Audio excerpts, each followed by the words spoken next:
You're my downfall, you're my youth, words distraction, you rhythm.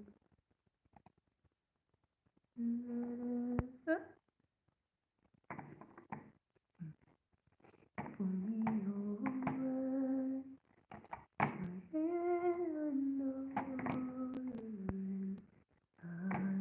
I'm too fine. Your grace in my hand, out of my mind. And all of me, love. Ano-anong napindot ko eh. Ba't hindi mag-save?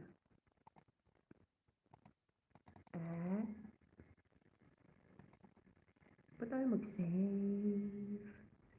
Give me your...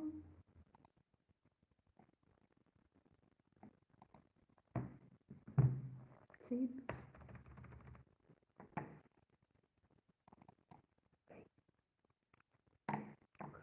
To me, give my all to you.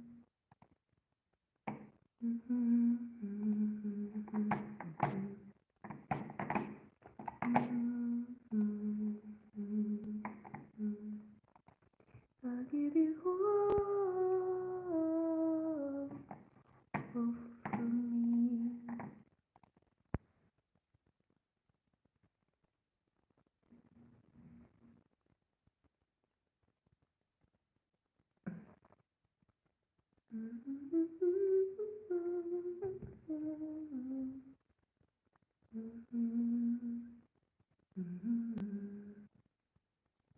Okay, we're here now in Nstp reading Good Citizenship and Governance.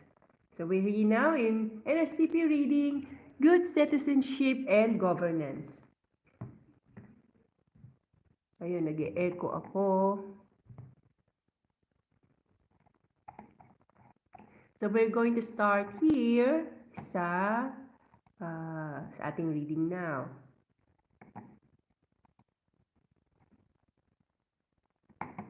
Alisin ko lang yung mga sounds because feedback ako. So this is the module for Good Citizenship and Governance. Welcome to module 4 of NSTP 1.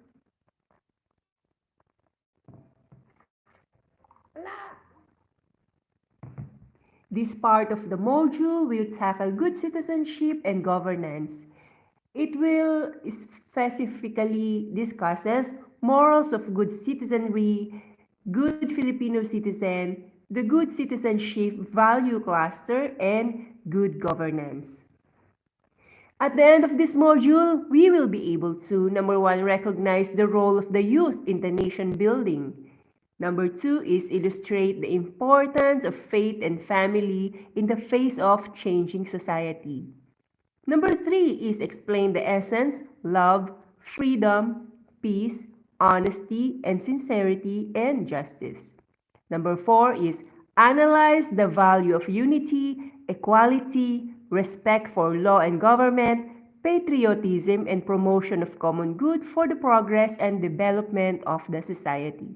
Number 5 is demonstrate his concern for the environment for sustainable national resources. Good citizenship and governance as a good Filipino citizen is one who plays an active and intelligent role as a member of the community. He is one who fulfills his duties and obligation to government and society. He possesses the traits of respectfulness, courtesy, and consideration for parents and elders and for others. He observes punctuality, promptness, and good moral conduct.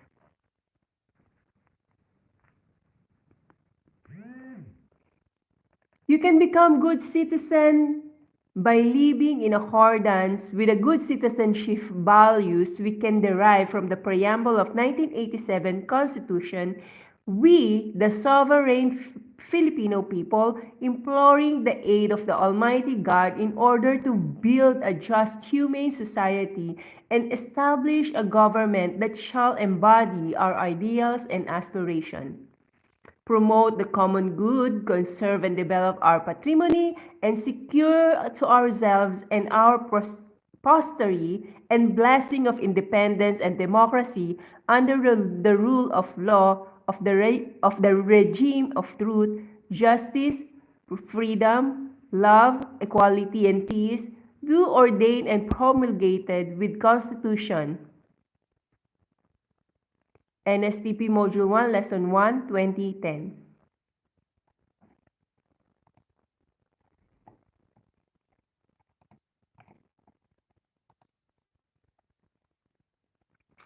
Morals of Good Citizenry. Article 2, Section 13 of the Philippine Constitution recognizes the vital role of the youth of nation, the vital role of nation building, and promotes and protects their physical, moral, spiritual, intellectual, and social being. It shall include the youth patriotism and nationalism and encourage their involvement in public and civic affairs. The provisions are reaffirmed. The provisions are reaffirmed and culmination of Dr. Jose P. Rizal's expectation that the youth are fair hope of the fatherland. The roles played by the youth in the past for nation building had caught the attention of the government. Their demonstration and activism opened the eyes and minds of Filipino leaders and supporters for needed reforms throughout the country. The Filipino youth, like their counterparts in some parts of the world, expose corrupt practices of their elders and express the urgency of the changes for reform. Today, the state provides various assistance to the youth, especially in education, such as scholarship grants, study now, pay later programs, summer jobs, sports and league competition, summer youth camps, and series of youth training. The right-thinking individuals would want to have the best of everything for themselves. Besides, wanting to be successful in their endeavor, they would like themselves to be regarded by their fellow men as honorable people of good character and reputation. They must strive to be good citizens to be worthy of the respect and confidence of their countrymen. Good Filipino citizen. They are desirable traits of the Filipino needed for national development. Foremost of which is love of the country that is expressed by the love for the mother tongue, our native language, Filipino. How many Filipino youth dwell in enriching their language through reading, writing, and speaking? While English is the international language in business, trade, industry, and diplomacy, the youth should become not only proficient but also proud of the Filipino language. Love of country is also patronizing Filipino culture, arts, products, and inventions, promoting and conserving the natural resources of the country. Love of the country means serving the Philippines no matter how inadequate the returns are. It is true that the greener pasture is in terms of material wealth are in the first world countries. The true patriotic and loyal Filipinos see the blessing in having limited material resources for as long as their services uplift the nation's welfare. Year in and year out, the government appropriates money, manpower, and material for the education of the youth from elementary to college. When these students graduate, and find jobs in other countries, the return of the government expenses must just go down and drain. While the dollar remittances are acknowledged to form the big bulk of the country's gross national product, the services they would otherwise render in their own country are the loss and the bane of local development as they cause the shortage of needed manpower. Other desirable traits in Filipino youth needed in national development are continuous interest to learn, thrift, industry, sense of service, perseverance, creativity or inventiveness, honesty, personal discipline, respect, integrity, sense of responsibility, assertiveness, and sensitivity to the needs of others. Good governance is not enough. People should work on being good citizens. They should translate the good citizens, they should translate the good citizenship values and derive from the preamble of Constitution into concrete action in order to build the nation. Nstp CWTS LTS 2012. The Good Citizenship Values Cluster. The Filipino values presented in preamble have been simplified and categorized into following. Number 1, Makadiyos. A faith in Almighty God of the good citizenship values of faith in Almighty God. This is the basic value to put in the center of your lives and communicate with Him by means of prayer.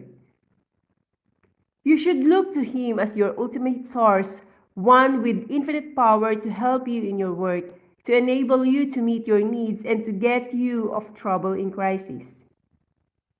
To get you out of trouble and crisis.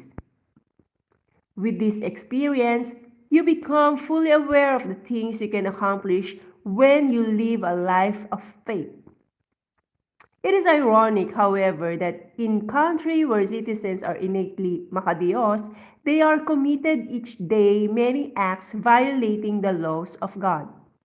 How can it be that you ask for God's help and guidance, then go against His wishes?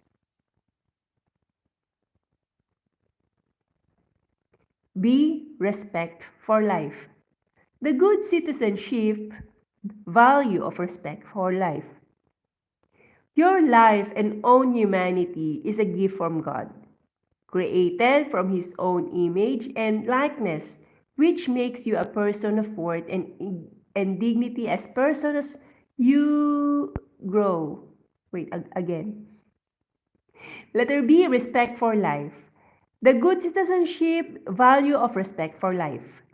Your life and own humanity is a gift from God, created from His own image and likeness, which makes you a person of worth and dignity as a person and grow to appreciate each other's worth by keeping an open mind and charitable attitude so you may be able to appreciate others' giftedness and special roles in your life and in society. Your body is God's temple. It is sacred, and by all means, you should be responsible for it because any form of violence against it defies the sanctity of life. Our natural human rights protect you from anything that endangers your life and well-being. You should also be responsible for upholding the rights of others. You shall not be an advocate of violence and any means that may harm the life and dignity of others. Life is precious. It is your duty to respect, nurture, and preserve the human life for the moment of its conception. Throughout the ponder, as a student, I have thoughts to ponder. Ba't ganun? Life is precious. It is your duty to respect, protect, nurture, and preserve the human life from the moment of its conception. Thoughts to ponder. As a student, do I have habits and vices that may lead me to destroy my own body, which is considered as God's temple? Do I treat other people well and give them the worth of dignity due to them as human being? Letter C is order. The good citizenship value of order. The value of order is doing first thing first. It is simply doing the right thing at the right time and right place without hesitation. Order entails the discipline of mind, emotion, and action.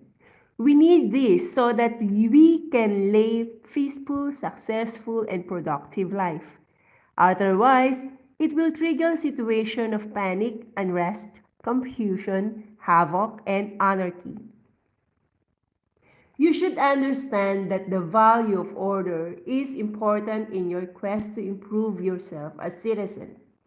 You should learn to strive hard in arranging your lives in a certain way that will allow you to serve as inspiration to others by your examples and by a meaningful life guided by the order every day. D. Work. Give fish to a man, and he will have a food for a day. Teach him how to fish, and he shall have food to eat throughout his lifetime. It's a Chinese proverb. Work is a gift and it has become part of our nature and destiny. God has given you talent to use as investment in your work, and in return, you are expected to settle for nothing less than excellent result. Hard work, quality work, and honest work are what makes a citizen a good, productive, and self-reliant member of society. It is important that you have the right values and attitude toward your work and dealings. You should always remember that no matter how much work you do, what counts in the end is not the volume of work not the volume of work, but the amount of love you put in your work. Learn to work with love, integrity, and honest to achieve excellent results. E. Concern for the family and future generations. The good citizenship value of concern for the family and future generations. Respetuhin natin ang ating ina, ilaw siya ng tahanan, bigyang galang ang ama at ang payo niya ang susundan. At sa magkakapatid, kailangan ay magmahalan. Dapat lang ay pag-usapan ang hindi nauunawaan. Ito ay galing sa lyrics sa kanta ni Francis Magalona na Mga Kababayan Ko. This value emphasizes that your family is a gift from God and the utmost attention must be focused on the family, a sanctuary of life and core unit of society.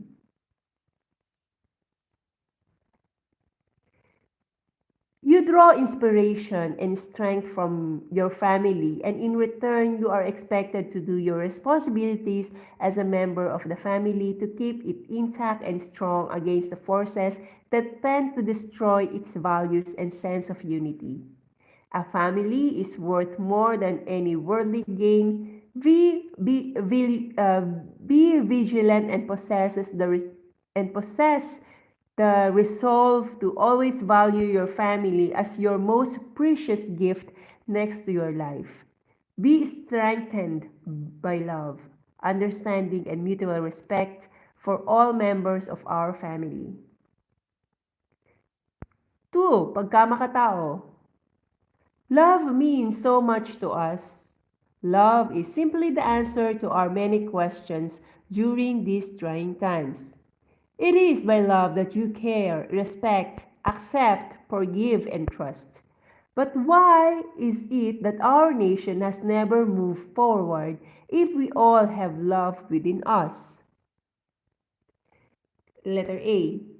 The good citizenship value of love. May not all of us ever learn how to live in love, which hold us back to love others. This is what the Almighty God Almighty God wants you to learn. Learn to love. Love entails sacrifice, responsibility, and service. Love binds us together as a nation. Love is the key of our national progress. Let it love be in the beginning of the middle and the end of our history as a nation. B. The good citizenship value of freedom. Freedom consists not in doing what we like, but in having the right to do what we ought. It's from Pope John Paul II. You value freedom by giving due recognition and respect to your individuality as persons with human rights and duties. Freedom is never without the virtue of responsibility. Freedom is the power to act or not to act. God gave our lives and with that comes the freedom to choose what freedom is the power to act or not to act. God gave our life. God gave out lives, and when nababakil ako.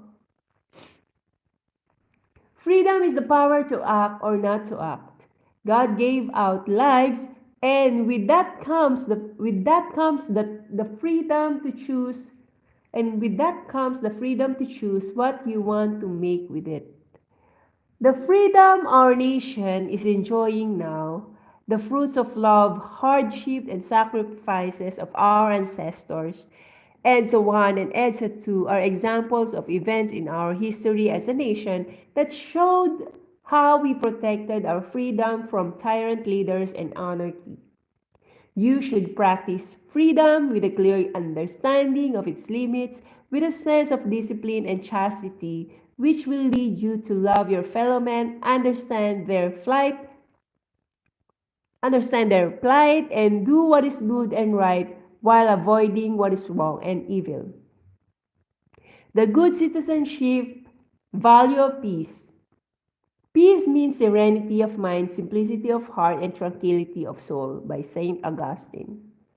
You value peace by doing well for others and for your country, living and working together in harmony, and avoiding violence as a way of settling disputes. Peace begins with you. Peace is a God-given gift that you must nurture by prayer.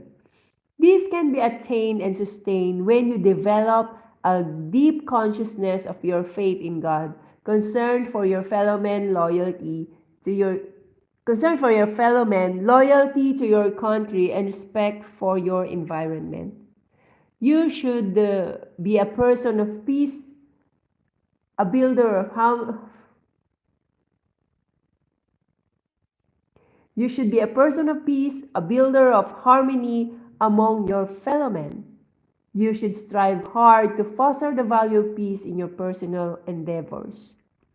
Letter D, the good citizenship value of truth. The value of truth is living and loving passionately with honesty and sincerity. Truth is important in our society because it is conditioned for freedom. It entails transparency, honesty, integrity, sincerity, courage, and humility. The truth also demands sacrifices and effort, but it is a worthy cause that highlights your own capacity as a person to do well and live with integrity. You are a person of integrity. Let truth strengthen your character by honesty and responsibility.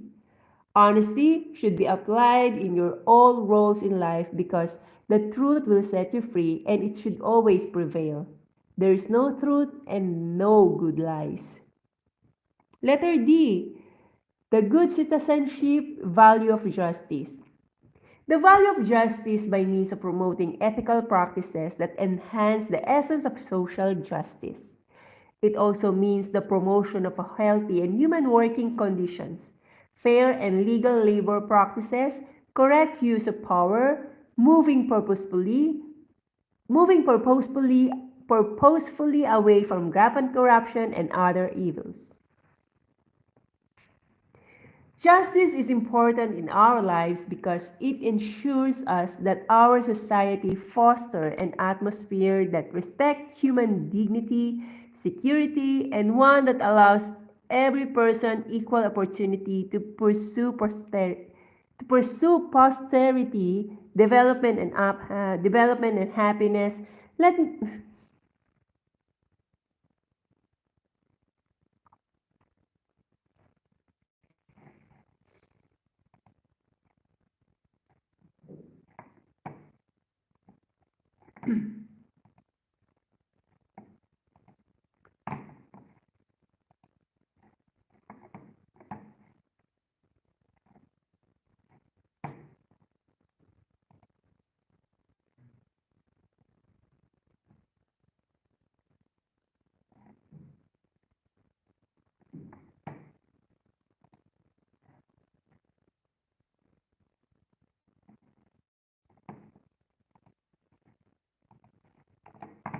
Ang tagal niyan.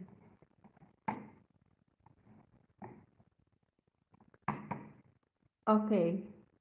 Justice is important in our life because it ensures us that our society foster an atmosphere that respects human dignity, security, and one that allows every person equal opportunity to pursue posterity, development, and happiness. Let me share with you a story that will simply show you that justice is giving every man or woman his due,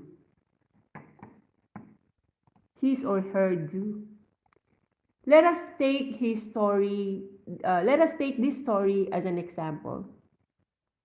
There was a poor farmer who would come to town every day in order to supply a baker with a homemade bibingka in exchange for 5 pesos of bread for his family. One day, the baker decided to weigh the bibingka. He discovered that the bibingka was 1 pound short. This made the baker very angry, and he accused the farmer of having cheated him. But the farmer calmly declared, "You see, sir, I am poor and I have no weights. I'm poor and I have no weights at home. So I take the 5 pounds of bread you give me and use it as a standard. In this way, I'm sure of giving you an equal amount of bibingka." From the story mentioned above, from the story mentioned, there's a reflection of this question above it. From the story mentioned above, reflect on this question. As a citizen, have I done my share in giving my fellow men their basic share of justice by at least treating them with dignity and being mindful of their rights as much as I value my own?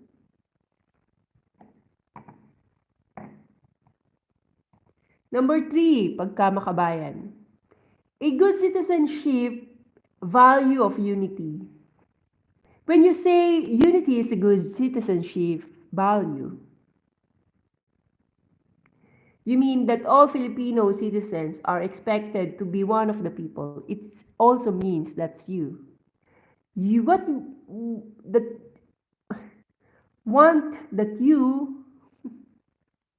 Ano ba itong mga sinusulat ng module na to? Nakakaloka.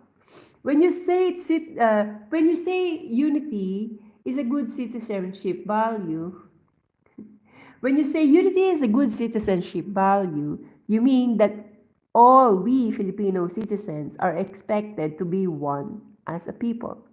It also means that you want your country to be united always. You are able to think of others as you would of yourself, or you are willing to lend a helping hand to others, and you want and are willing to work for what is the best for your countrymen. Let us show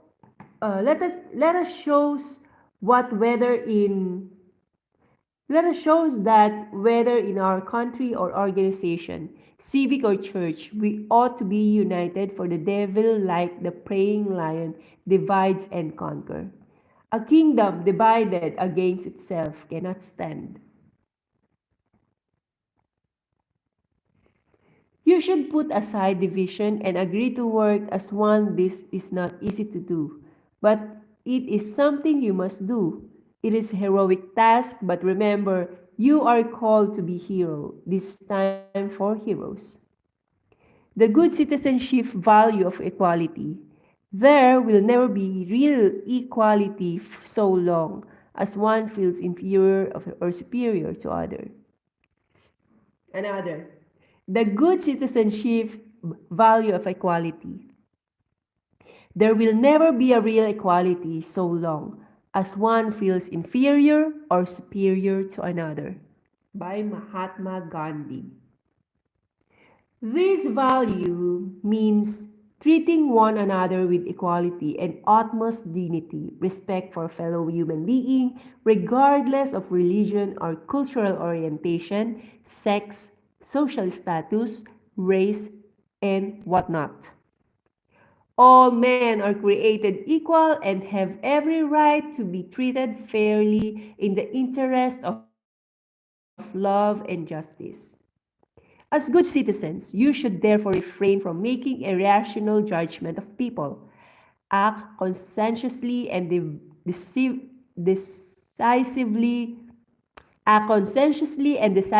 to protect each person's right to equality. This is essential in establishing a community of healthy, loving, caring and peaceful people. Thoughts to ponder. What does the value of equality mean to me?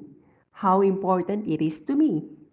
Do I treat others with a strong sense of equality? Am I aware of issues that threaten the value of equality in my community or in my society? How do these issues affect me as a person or as a citizen? As a concerned citizen, what can I do to ensure that the value of equality is safeguarded and promoted? Letter C, the good citizenship value of respect for law and government. You should be a law-abiding citizen, regardless of who sits at the helm of the government. Laws and governments are meant to serve our own interests as citizens and not of the interests of the few, especially those who are in positions of power and authority.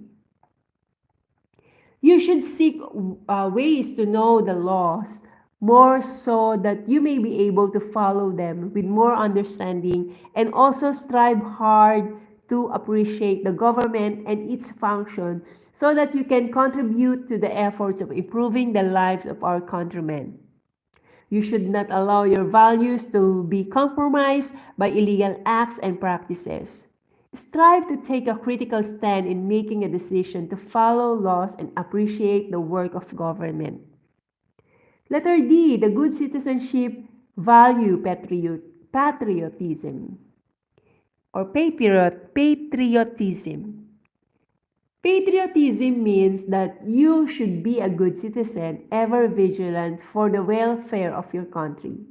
It calls you to be committed to serve the interests of the nation, no matter who are seated to the helm of the government. Patriotism is every person's sense of duty and responsibility to contribute to development of our country, protecting our integrity and upholding the rights and dignity of our people. Being proud of our personal and national identity and being responsible voters are some of the concrete examples of how we cultivate and value of patriotism. Letter E, a good citizenship, value a common good. The term common good refers to the sum of the total of goods and social conditions which allow people, either as group or as individuals, to reach their fulfillment more fully and more easily. The common good consists of three elements. Number one, respect for the person, such as his fundamental and inalienable human rights. Number two is social well-being and development of the group itself. Number three is peace for the stability and security of just order. The basic value of promotion of the common good clearly brings together other basic values and illustrate how the basic values are related and reinforce each other. For example, faith in Almighty God, unity, patriotism, work, love, peace, and equality. To promote common good is an obligation of every member of society. It is to share what you have to the other member of society who needs your help most so that their human dignity will be upheld. In doing this, you should be sincere and willing to be counted in the work of promoting the common good since the government needs all citizens to join in this mission. Number 4 is pagkamakalikasan. The good citizenship value concern for the environment. Kabataan, kalikasan, opera sa kinabukasan, iwasan ang pagkakamaling ating naranasan, oras nang matubos, daigdig natin, huwag sayangin, huwag hayaang maubos. By Francis Magalona again. This value means launching an efficient and sustainable clean and green program nationwide. God made us steward of His creation. You are aware that your existence and that of generation after you are threatened by the destruction of the environment. In this alarming situation, you should develop a sense of urgency in the way you treat your environment.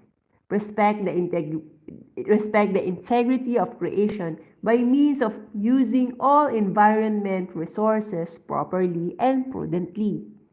It is in every person's mission of stewardship that he or she be more conscious of his action when he relates with the environment.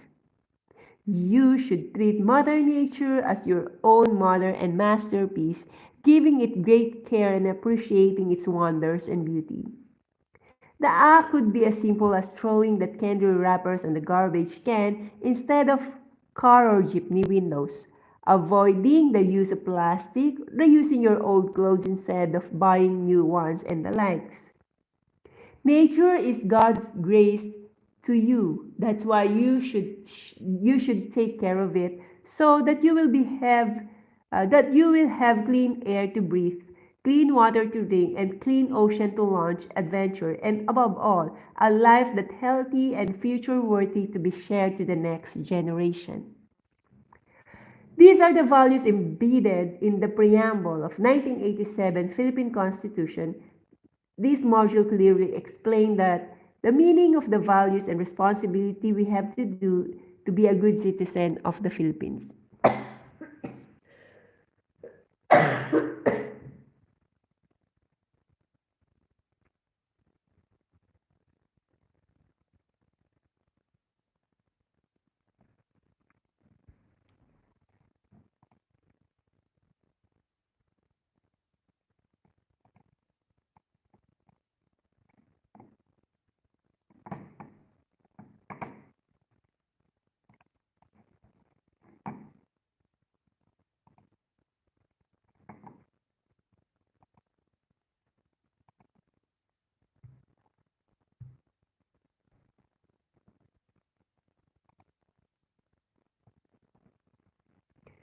You as the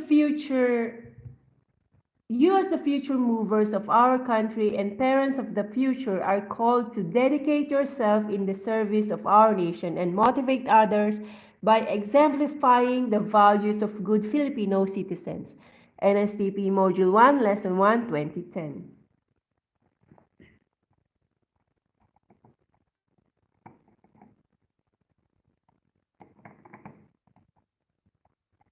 Good governance.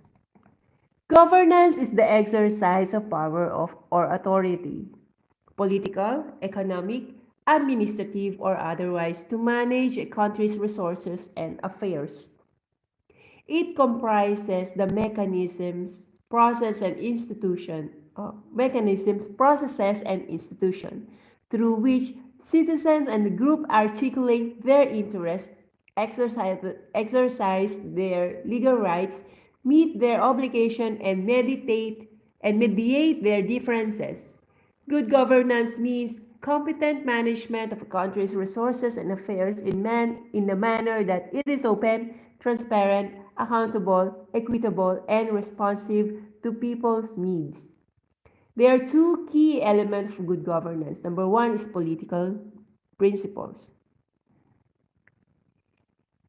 Political principle is, under the political principles, there's a good governance is based on the establishment of the representative and accountable form of government.